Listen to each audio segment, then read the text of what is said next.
बालेन भित्रको कालो करतुतको रहस्य खुल्दै शहीदका परिवारको आँसुले पशुपति आर्यघाट भिज्दा समेत श्रद्धाञ्जली दिन बालेन गएनन्। काठमाडौँ महानगरपालिकाका मेयर बालेन शाह आफूलाई महान नेता ठान्छन्।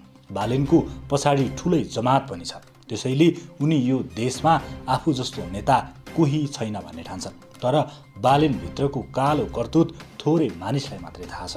बिस्तारै त्यो कालो करतुत सबैले थाहा पाउँदै जालान्। विषय हो जेनजी आन्दोलनको।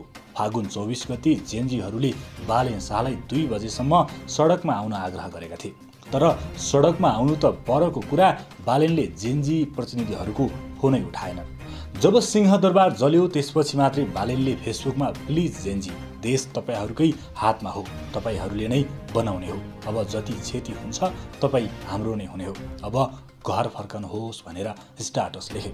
बन्द कोठामा बसेर स्ट्याटस लेख्नुभन्दा पनि बालेन सडकमा आएको भए सायद अधिकांश सरकारी संरचना ध्वस्त हुनबाट बच्ने थिए होला। जेनजीहरूको बलिदानबाट सरकार परिवर्तन भयो। जेनजीहरूको आन्दोलनको जस भने बालेनले लिएका छन्। अहिले बालेन सत्ताको खेलमा लागेका छन्। संसद विघटन गर्नु जेनजीहरूको माग थिएन, तर बालेनकै शर्तमा संसद विघटन भयो। प्रधानमन्त्रीदेखि मन्त्री बालेनले नै छानिरहेका छन्। सत्ताको खेलमा लागेका बालेनलाई शहीद परिवारको आँसुले भने छोएको छैन। जेनजी प्रदर्शनका क्रममा मृत्यु भएकाहरूको मङ्गलबार पशुपति आर्यघाटमा अन्त्येष्टि गरिएको छ। राष्ट्रिय सम्मानसहित अन्त्येष्टि गरिएका उनीहरूलाई श्रद्धाञ्जली दिन गृहमन्त्री ओम प्रकाश अर्याल, ऊर्जा मन्त्री कुलमान घिसिङ आर्यघाट पुगेका थिए।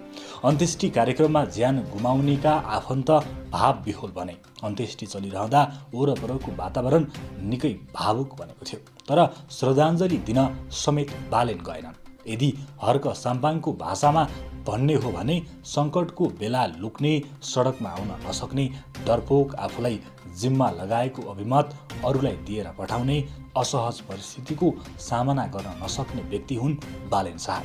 बालेनलाई अहिले काठमाडौँ महानगरकै कर्मचारीले भेट्न पाउँदैनन्, अनि जनताले कसरी भेट्न पाउँछन्? नेतृत्व जहिले पनि जनतासँग हुनुपर्छ, तर जवाफदेही पनि हुनुपर्छ। तर बालेनले भने बन्द कोठामा बसेर स्ट्याटस लेख्ने काम मात्रै गरेका छन्। जुन दिन बालेन भित्रको कालो करतुत सबैले थाहा पाउनेछन्, त्यस दिन बालेन पदको पनि अन्त्य हुनेछ भन्नेमा कुनै दुई मत छैन। यस विषयमा तपाईँको धारणा के छ? आफ्नो धारणा कमेन्ट गर्नुहोला।